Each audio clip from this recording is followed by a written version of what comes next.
जाना है और सबको जाना है। हम सब पंक्तिबद्ध जाने को तैयार खड़े। कब किसका बुलावा आ जाए। काश तुमने जाना ही होता कि सबको जाना है तो चोट ना लगती, लेकिन सबको जाना है। अब भी सोचो, अब भी जागो, तुम्हें भी जाना है। पिता भी जाएंगे, मां भी जाएगी, भाई भी जाएंगे, मित्र भी जाएंगे, सभी को जाना है। दुनिया में दो तरह की शिक्षाएं होनी चाहिए, अभी एक ही तरह की शिक्षा है और इसलिए दुनिया में बड़ा अधूरापन है। बच्चों को हम स्कूल भेजते, कॉलेज भेजते, यूनिवर्सिटी भेजते, मगर एक ही तरह की शिक्षा है वहां। कैसे जियो, कैसे आजीविका अर्जन करो, कैसे धन कमाओ, कैसे पद प्रतिष्ठा पाओ। जीवन के आयोजन सिखाते हैं, जीवन की कुशलता सिखाते हैं। दूसरी इससे भी महत्वपूर्ण शिक्षा है और वह है कैसे मरो, कैसे मृत्यु के साथ आलिंगन करो, कैसे मृत्यु में प्रवेश करो। वह शिक्षा पृथ्वी से बिल्कुल खो गई। ऐसा अतीत में नहीं था। अतीत में दोनों शिक्षाएं उपलब्ध थी। इसलिए जीवन को हमने 4 हिस्सों में बांटा था। 25 वर्ष तक विद्यार्थी का जीवन, ब्रह्मचर्य का जीवन, गुरु के पास बैठना, जीवन को कैसे जीना है इसकी तैयारी करनी, जीवन की शैली सीखनी। फिर 25 वर्ष तक गृहस्थ का जीवन, जो गुरु के चरणों में बैठकर सीखा है उसका प्रयोग, उसका व्यवहारिक प्रयोग। फिर जब तुम 50 वर्ष के होने लगो तो तुम्हारे बच्चे 25 वर्ष के करीब होने लगेंगे, उनके गुरु के गृह से लौटने के दिन करीब आने लगेंगे। अब बच्चे घर लौटेंगे गुरु गृह से। अब उनके दिन आ गए कि वे जीवन को जिए। और जब बच्चे घर आ गए, अब बच्चे पैदा करेंगे। अब तुम इन खिलौनों से ऊपर उठो। तो 25 वर्ष वानप्रस्थ। वानप्रस्थ का अर्थ बड़ा प्यारा है। जंगल की तरफ मुंह, इसका अर्थ होता है। अभी जंगल गए नहीं, अभी घर छोड़ा नहीं, लेकिन घर की तरफ पीठ और जंगल की तरफ मुंह, यह वानप्रस्थ का अर्थ होता है।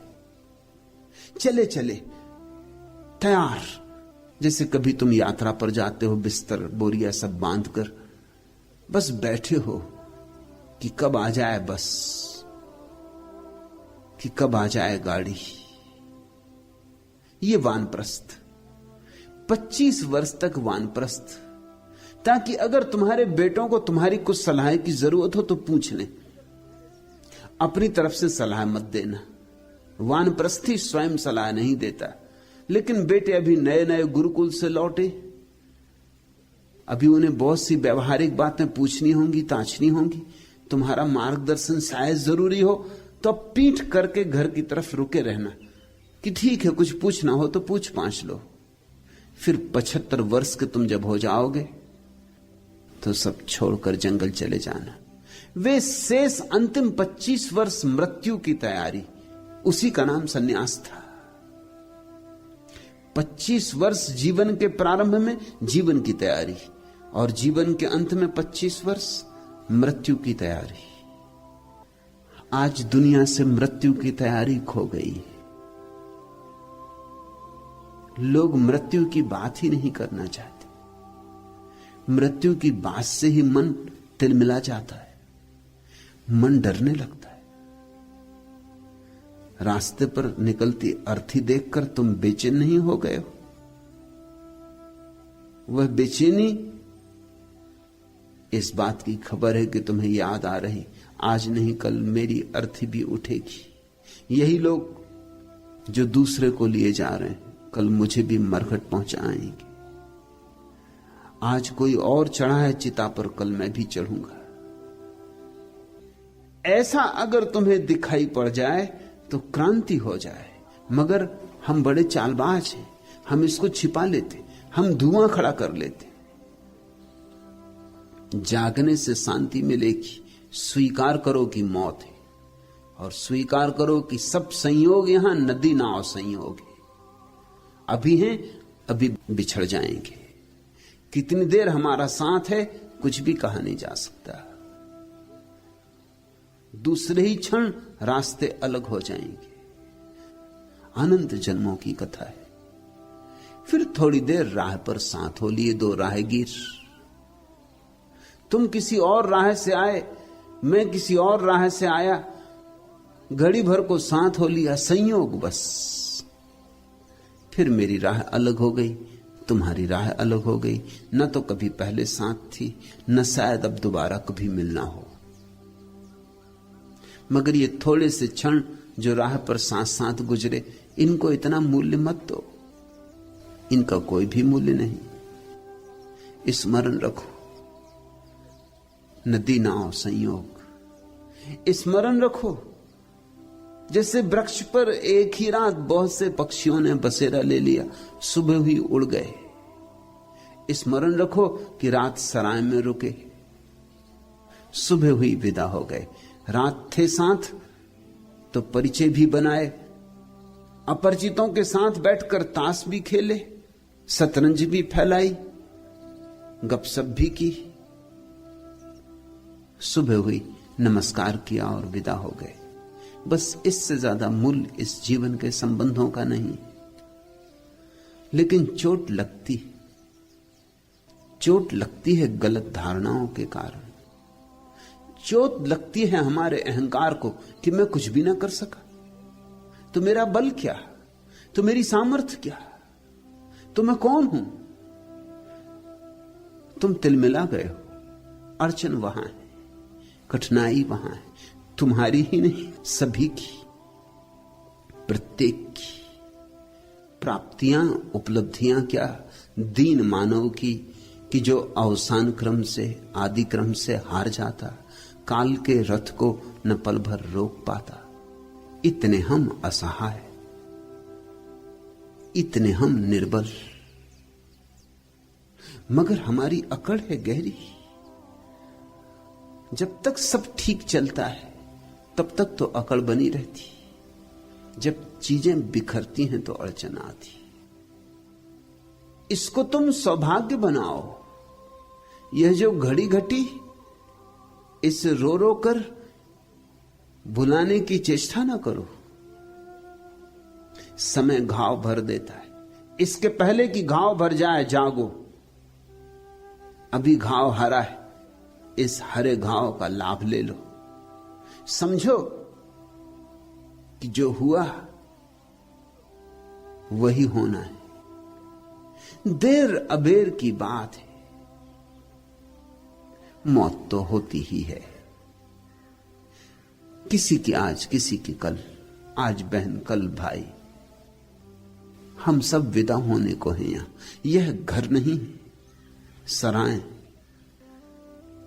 रोने में समय मत गमाओ।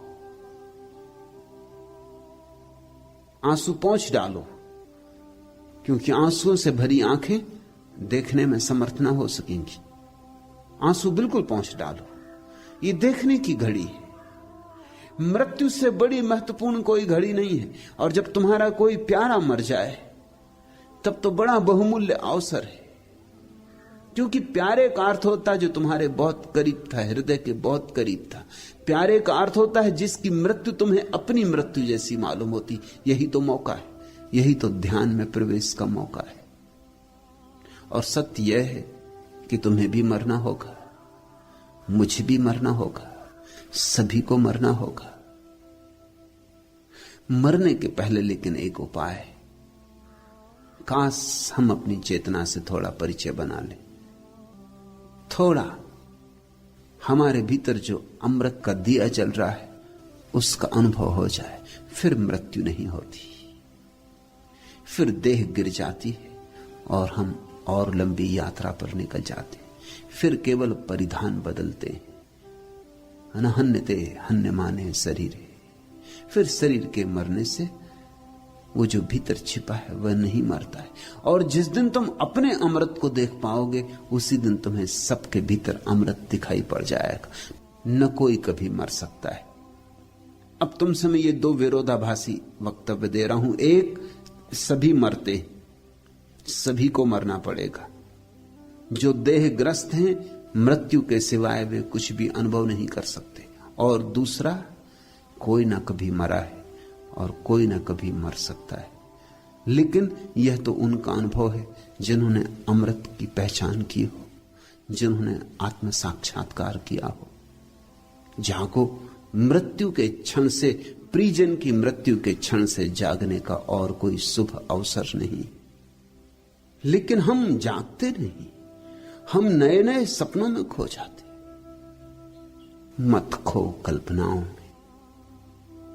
जीवन जैसा है वैसा है, उसे वैसा ही जानो। तथ्यों को झुठलाओ मत, तथ्यों को कल्पना के घूंघट मत पहनाओ, तथ्यों को बुर्के मत ओढ़ाओ।